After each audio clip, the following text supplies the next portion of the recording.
আসসালামু আলাইকুম। আপনারা সবাই কেমন আছেন? আমি তো আলহামদুলিল্লাহ ভালো আছি।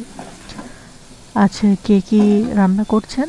আমি তো করছি বাটার চিকেন আর জিরা পোলাও। আমি রেসিপি দিচ্ছি না, আমি শুধু শেয়ার করছি যে আমি কি রেঁধেছি আজ। কারণ কম বেশি সবাই রান্না করতে পারে, তাই আমি আর রেসিপি শেয়ার করলাম না। ভালো লাগলে অবশ্যই লাইক কমেন্ট করে যাবেন, আর বেশি ভালো লাগলে একটা শেয়ার দিয়ে দিবেন, খুব খুশি হব। ধন্যবাদ সবাইকে।